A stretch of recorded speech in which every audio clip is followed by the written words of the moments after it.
Salut mes amis pêcheurs, c'est votre vieux loup de mer préféré, prêt à vous livrer le bulletin de pêche que vous attendiez tous. On va plonger ensemble dans les prévisions pour une semaine qui s'annonce riche en émotions, du 22 au 28 septembre 2025, ici, dans nos magnifiques eaux québécoises. Accrochez-vous, car cette semaine, l'automne nous offre une fenêtre de tir incroyable, avec des conditions parfois capricieuses, mais toujours des opportunités pour ceux qui savent où et comment chercher nos amis à écailles. Préparez vos cannes, affûtez vos hameçons, car je vais vous révéler des astuces qui pourraient bien vous faire décrocher le poisson de l'année. Alors, prêts à transformer chaque sortie en succès mémorable. C'est parti. Prévision par espèces et tactiques. Votre guide complet pour une semaine fructueuse. L'automne, c'est une saison de transition et nos poissons réagissent à chaque changement de la nature. Voyons ensemble ce que nous réserve le brochet, le doré et l'achigan à petite bouche pour cette semaine si particulière. Le brochet, pike, le chasseur automnal. Mes chers amis, le brochet, ce carnassier redoutable, entre dans une phase d'activité intense à cette période. Avec la baisse progressive de la température de l'eau, les brochets se rapprochent des zones moins profondes, mais toujours à proximité de leur terrain de chasse préféré. Ils sont à la recherche de proies faciles pour faire le plein d'énergie avant l'hiver. Cette semaine, malgré les fluctuations météorologiques, leur appétit devrait rester soutenu. Où chercher ? Ciblez les herbiers denses qui commencent à jaunir, les bordures de roseaux, les embouchures de petites criques et les zones peu profondes, entre 1 et 3 mètres de profondeur, adjacentes aux fosses plus profondes. Les brochets aiment se cacher dans ces structures pour tendre des embuscades. Les zones avec du bois mort immergé ou des roches offrent également d'excellents postes de chasse. Observez aussi les zones où le vent pousse le fourrage, car les brochets ne seront jamais loin de leur garde-manger. Avec les averses annoncées en début et fin de semaine, l'eau pourrait être légèrement teintée, offrant un camouflage supplémentaire à ses prédateurs et les incitant à se rapprocher encore plus du bord. Sur quoi pêcher ? Pour le brochet, il faut du volume et de l'agressivité. Optez pour des leurres de bonne taille. Les cuillères tournantes et ondulantes de couleur vive, orange, jaune fluo ou rouge et blanc, sont des valeurs sûres. Les gros spinners avec des jupes flashy ou des lames argentées, dorées, fonctionnent à merveille, surtout les jours nuageux et pluvieux. Les gros jerkbait et swinbait de 10 à 15 cm, avec une action agressive, imitant un poisson blessé, seront également très efficaces. N'hésitez pas à les animer de manière saccadée, avec des pauses prolongées, surtout quand la pression atmosphérique est basse. Une petite astuce, variez la profondeur de récupération, car les brochets peuvent être suspendus à différentes couches d'eau, selon le moment de la journée. Les jours de pluie légère, comme lundi et mardi, n'hésitez pas à utiliser des couleurs plus sombres, comme le noir ou le bleu foncé, qui se détachent mieux dans une eau moins claire. Pensez également au montage avec des bas de ligne en acier ou en fluorocarbone épais, car les dents du brochet ne pardonnent pas. Le doré jaune, walleye. Le roi de la fin de saison. Le doré jaune est une autre cible de choix en cette fin de septembre. C'est un poisson qui adore les eaux fraîches et qui, comme le brochet, se prépare pour l'hiver en se nourrissant activement. Sa pêche est souvent plus technique, mais tellement gratifiante. Leur activité sera influencée par les conditions lumineuses, préférant généralement les périodes de faible luminosité. Où chercher ? Les dorés se tiennent souvent à proximité des structures.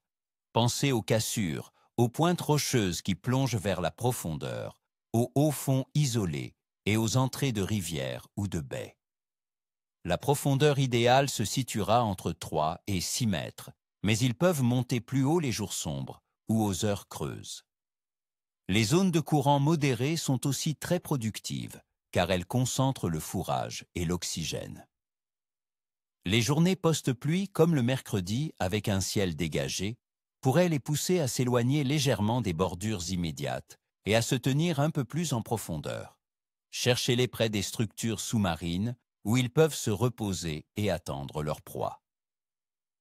Sur quoi pêcher? Le jigging est la technique reine pour le doré en cette saison.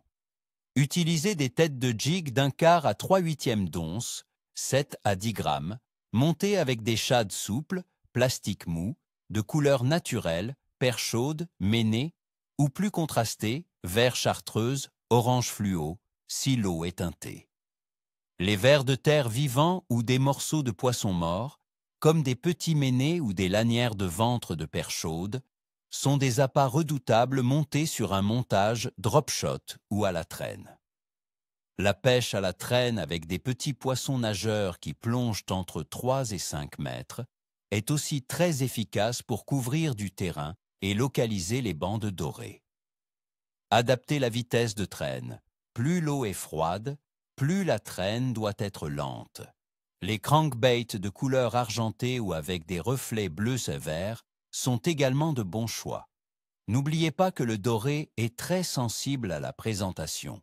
Une animation subtile fait souvent la différence. L'achigan à petite bouche, smallmouth bass, le combattant d'automne. L'achigan à petite bouche est un poisson incroyablement combatif et encore très actif en cette période de l'année. Il se regroupe souvent en bancs pour chasser, ce qui peut vous offrir des moments de pêche mémorables. Toutefois, il faut souvent pratiquer la remise à l'eau obligatoire pour cette espèce à cette période, selon les zones. Où chercher? Les achigans à petite bouche se concentrent sur les structures rocheuses, pointes, capes, éboulis et fonds de gravier. Ils préfèrent les eaux claires et oxygénées. Cherchez-les à des profondeurs variant de 2 à 6 mètres. Les bancs de sable ou les îles submergées qui se trouvent à proximité de zones plus profondes sont également des hotspots. Avec les journées ensoleillées prévues en milieu de semaine, ils pourraient être plus actifs dans les zones exposées au soleil, tandis que les jours pluvieux les verront se cacher un peu plus profondément ou sous des structures protectrices. Sur quoi pêcher? Pour l'achigan, les leurres souples sont rois. Les tubes jig, les grubes, petits vers à queue vrillée, et les créatures, imitation d'écrevisses, montées sur des têtes plombées légères, d'1/8 à 1/4 d'once, soit 3 à 7 grammes, sont extrêmement efficaces. Les couleurs naturelles, vert écrevisse, brun, watermelon, sont à privilégier. Les petits crankbaits qui plongent à 2 ou 3 mètres, imitant des petits poissons fourrages, sont aussi de bons choix, surtout pour la prospection. Pour une approche plus subtile, le drop shot avec des vers souples de 10 cm peut être redoutable lorsque les poissons sont difficiles. N'hésitez pas à les animer avec de petits coups de sion pour imiter une proie qui s'agite sur le fond. Rappelez-vous, la remise à l'eau est souvent de mise pour ces magnifiques combattants. Analyse. Détailler des conditions. Comprendre pour mieux pêcher. Pour être un bon pêcheur, il ne suffit pas de savoir où lancer. Il faut comprendre pourquoi le poisson mord, ou pas. Analysons les facteurs clés de cette semaine. La météo. Une semaine de transition. Cette semaine, mes amis, la météo au Québec sera un véritable yo-yo. Attendez-vous à des journées variables avec des éclaircies et des passages pluvieux. Température de l'air. Les températures seront automnales, oscillant entre des minimales de 6 ou 7 degrés Celsius les nuits les plus fraîches et des maximales pouvant atteindre 22 degrés Celsius en journée. Le début de semaine sera relativement doux avant un refroidissement notable vers la fin de la période. Ces fluctuations peuvent rendre le poisson un peu lunatique, mais aussi le pousser à se nourrir activement avant les grands froids. Pression atmosphérique. Nous commencerons la semaine avec une pression probablement plus basse en raison des pluies annoncées pour lundi et mardi. Cela peut rendre le poisson un peu léthargique, le poussant à rester près du fond ou des structures. Ensuite, la pression devrait remonter en milieu de semaine avec le retour des éclaircies, ce qui est généralement un bon signe pour l'activité des carnassiers. Une nouvelle baisse de pression est à prévoir pour le vendredi et le dimanche avec les retours de la pluie. Surveillez attentivement ces changements, car une pression stable, haute ou basse, est souvent plus favorable qu'une pression fluctuante. Vent. Le vent sera variable cette semaine. Des vents légers à modérés sont à prévoir. Le vent, même léger, peut créer des courants de surface qui concentrent le plancton et, par conséquent, les petits poissons fourrages, attirant les carnassiers. Observez la direction du vent. Un vent constant peut pousser les poissons vers une berge particulière. Des vents du sud-ouest pourraient nous apporter un peu de douceur en début de semaine, tandis que des vents plus nordiques pourraient accélérer le refroidissement de l'eau plus tard. Précipitations. La semaine débutera avec des averses légères à modérées lundi et mardi, avec des probabilités de 40 à 45% de pluie. Le milieu de semaine sera plus sec avec quelques éclaircies. Cependant, attendez-vous à un retour de la pluie plus soutenu vendredi, avec 45% de chances de fortes averses, et de nouveau dimanche avec des pluies légères. La pluie peut avoir un double effet. Elle oxygène l'eau et peut déclencher une frénésie alimentaire, mais de fortes pluies peuvent aussi troubler l'eau et faire baisser la pression, rendant le poisson moins actif. La température de l'eau, le facteur clé de l'automne. La température de l'eau est le chef d'orchestre de l'activité piscicole en automne.